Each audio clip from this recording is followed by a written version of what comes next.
кәсіп ретінде ойынхана ашуға бола ма? Мысалы, компьютер клубы, тағамның қалдығын қоқысқа тастау қаншалық дұрыс? Құбыла шатастырып оқыған болса, намазда не істейді? Осы әйелдерге арналған ашық киімдерді сату қаншалықты дұрыс? Енді Алланың есімі болуы мүмкін, Құран болуы мүмкін, ескі газеттерді не істейміз? Осы шариғатта адамның есімін ауыстыруға қатысты қандай үкім бар?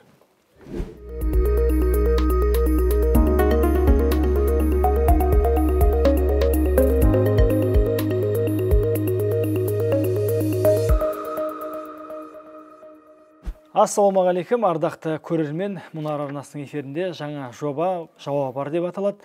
Бүгін өздеріңізге сіздер тараптан келіп түскен сауалдарға жауап береміз. Осы ретте студия қонағын таныстыра кетейін. Қазақстан мұсылмандары діни басқармасы шариғат және пәтуа бөлімінің маманы Бауыржан Әбдуәлі ұстаз келіп отыр. Ассалаумағалейкум, қош келдіңіз. Уағалейкум ассалам ва рахматуллахи ва баракатух. Ұстаз, енді айтып өттік, бізге енді әлеуметтік желіге жазған болатынбыз. Көптеген сауалдар келіп түсті. Соның біз арасынан алып өзіңізге бір 10 сауалды қойғымыз келіп отыр.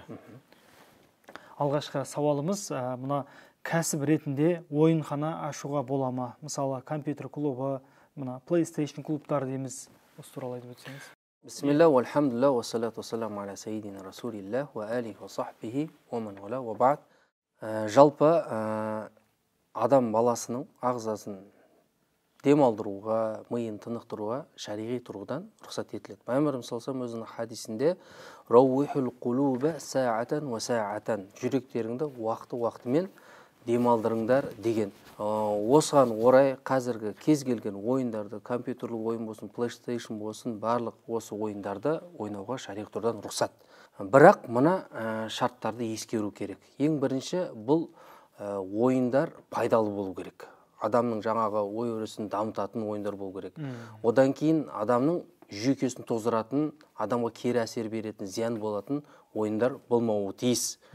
Үшінші, жалпы азарттық сипаттағы ойындар болмауы. Құмарлық ойындар.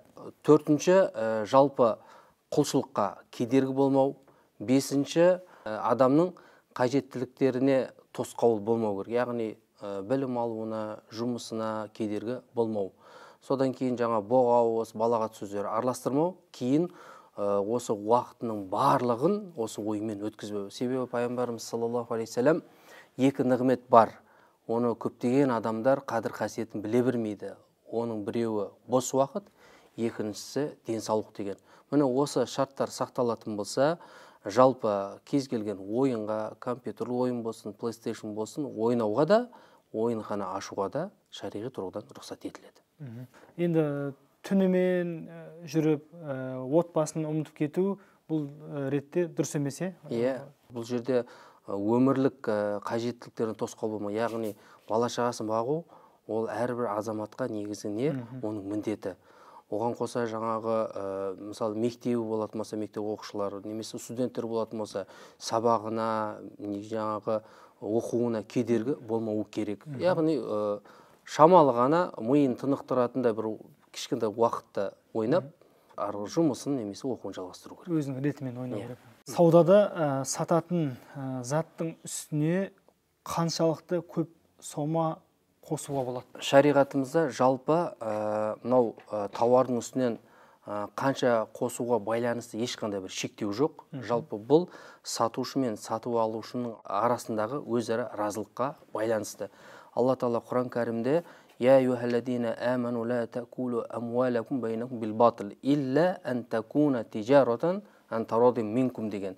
Уа иман келтіргендер, өзара малдарыңды арам жолмен жемеңдер. Тек қана өзара разылықпен орын алған сауда болса, оның орны, оның жөні бөлек деп жатыр. Енді осы тұрғыдан ғалымдарымыз тауардың үстінен қанша қосып сатса да, сатушы өзі білет дейді. Оған дәлел ретінде пайғамбарымыз саллаллаху алейхи ва саллям бір сахабасына 1 динар беріп, қой сатып алып кел дейді.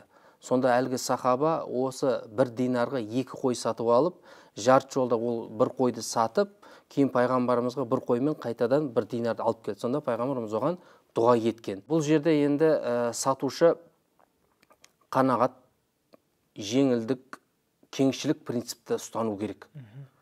Пайғамбарымыз саллаллаху алейхи ва саллям сатып жатқан адам сатуында, сатып алушы сатып алуында, және қарыз беруші қарыз беруінде кеңшілік еткенді Алла Тағала рахымына алсын деп пайғамбарымыз дұға еткен.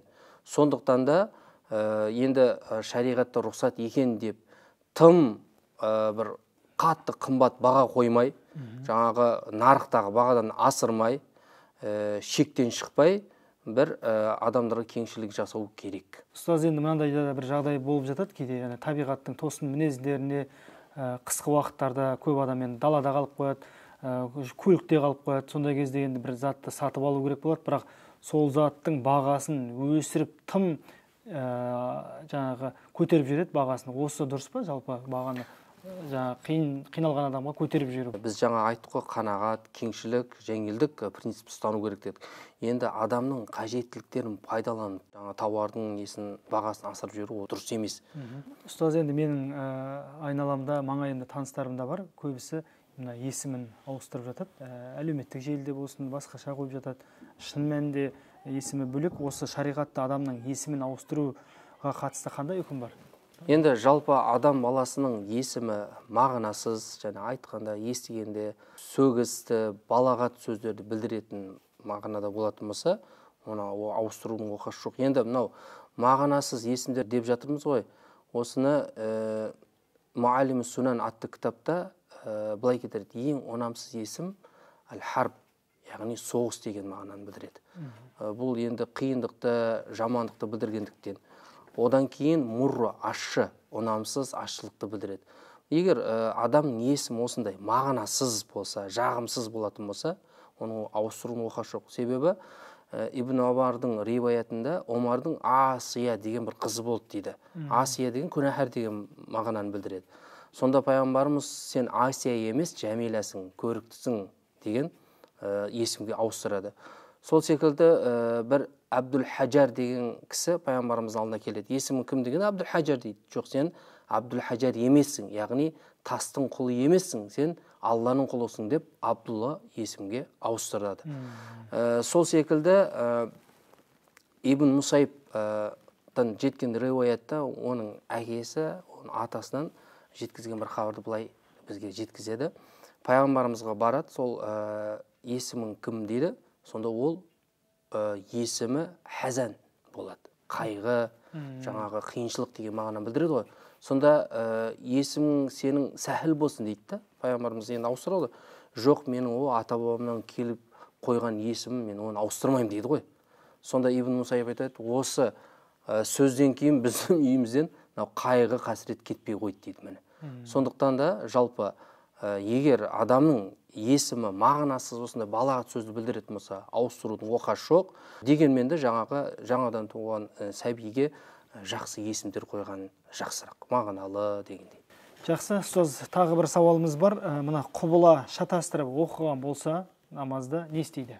Егер біреу басқа қалаға немесе басқа бір елге барып, құбыланың қайда екенін білмесе, немесе сұрайтын адам болмаса, енді ол жаңағы иштихад етіп, яғни қыбланың қайда екенін ізденіп намазын оқиды.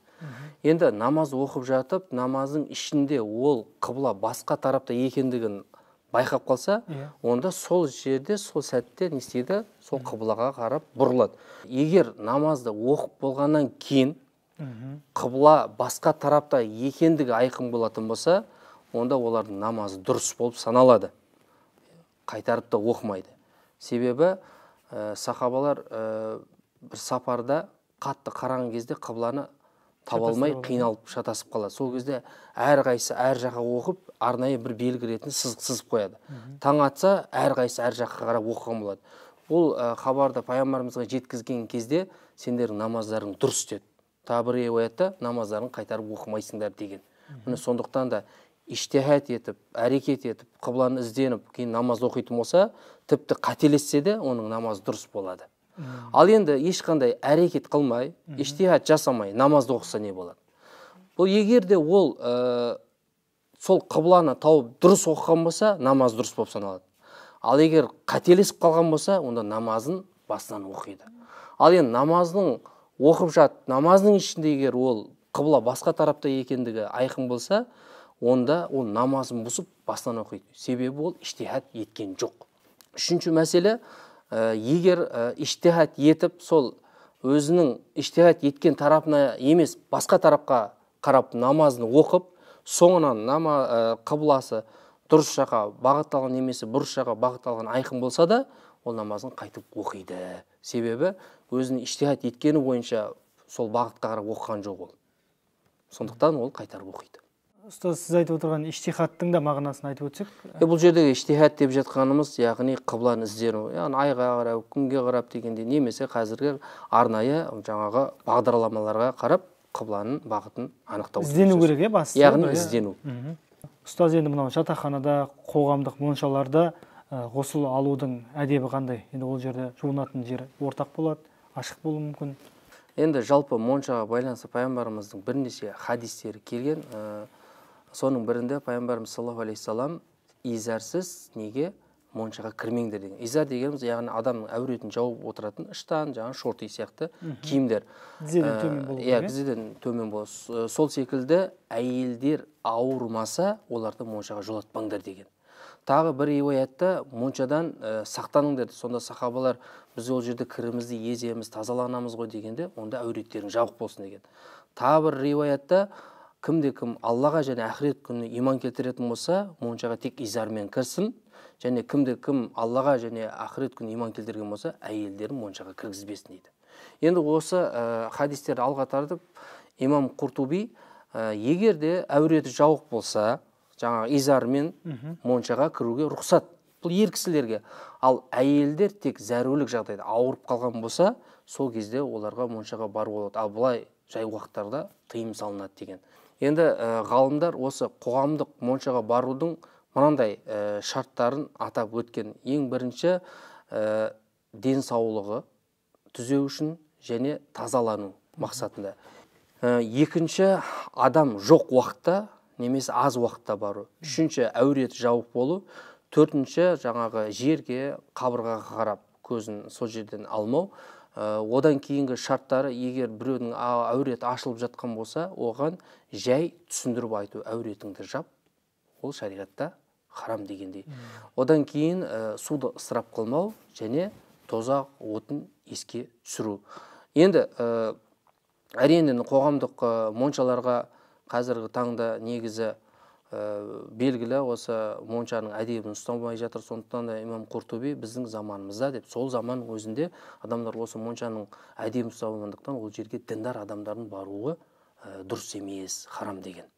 Ал енді жаңағыдай жеке өздері мысалы діндар адамдар әуреті жауып болатын жерлер болса, онда бірігіп арнайы өздері жеке баруына шариғатта ешқандай тыйым жоқ. Ауылдық жерлерде енді үлкен кісілер газет сақтап жатады. Осы сарғайып, ескіріп кеткен діни ішінде жаңағы енді Алланың есімі болуы мүмкін, Құран болуы мүмкін ескі газеттерді не істейміз? Енді Алланың есімі, Құран аяттары, хадистер жазылған газет болсын, кітап болсын, немесе журнал болсын, енді ол енді қолданыстан шыққан екен, қолданбайтын болса, ең бірінші қазір мысалы арнайы құрылғылар бар, жаңағы газетті майдалап тастайтын. Турап тастайтын. Егер сондай аппарат болатын болса, соны қолданса, ол жердегі жаңағы аят әріптердің бәрі паршаланғаннан кейін ол мағынасыз болып қалады да, оны солай істесе болады. Егер оғындай мүмкіндік болмайтын болса, өртеп жібереді. Ал егер ондай мүмкіндік болмайтын болса, онда адам аяқ баспайтын жерге барып, жерге көміп тастайды. Міне осылай жалпы Құран аяттарын болсын, хадистер болсын, біз оларды құрметтеуге міндеттелгенбіз. Сондықтан да олардың құрметін қою үшін қолданыстан шықса, осындай әрекеттермен не істейміз, жасап аяқ асты қылмаймыз. Ұстаз, тағы бір сауал, осы әйелдерге арналған ашық киімдерді сату қаншалықты дұрыс? Жалпы ғалымдар бір заттың харамға да халалға да қолданатын екі тұсы болатын болса, ондай заттарды сатуға рұқсат етіледі. Мысалы, пышақты адам онымен нам кесуі де мүмкін, немесе біреудің жанын қию да мүмкін. Бірақ шариғатта бұған сатуға рұқсат етіледі. Енді бір нәрсенің харамдығы анық болмаса, қолданысы, онда оны сатуға рұқсат деген қағида бар. Имам Зайлаи Табинул Хақайқ атты кітабында мынау мүйізді қошқар, әтеш, көгершіндерді атап, яғни негізі харам болмаған нәрселерді атап, бұларды сату харам емес. Бұлардың харам болып жатқан тұсы оның қолданысына байланысты деп айтқан. Сондықтан да жаңағы қазіргі таңда мынау әйелдердің киімін, боянатын заттарын ол әйелі күйеуінің алдында киінуі мүмкін, немесе басқа өзге адамдардың алдында киінуі мүмкін. Енді олардың қай жолға пайдаланып жатқанына сатушы, оны жасаушы жауапты емес. Сол үшін енді әйелдердің киімін, боянатын заттарды сатуға рұқсат.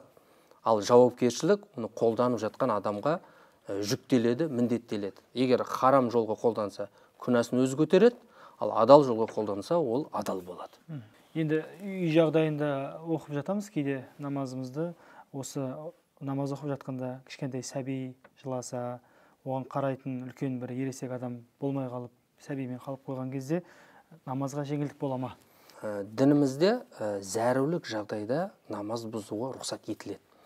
Мұрақил Фалақ атты кітапта, егер бір адам басына түскен қиындықтан, яғни бір залым, зұлымды көрсетіп жатса, суға батып жатса, немесе жыртқыш аң оны шабуыл жасап жатса, осыдан көмек сұрап жатқан адамға егер шамасы келсе, ол адамның намаз оқып жатқан адам, онда парыз намаз болса да бұзуға рұқсат. Тіпті жаңағы қойға жыртқыш аң, қасқырлар шапса, немесе біреу соқыр адам жаңағы құдыққа, шатырдан құлап жатқан болса, сол кезде парыз намазын болса да оған бұзуға рұқсат етіледі.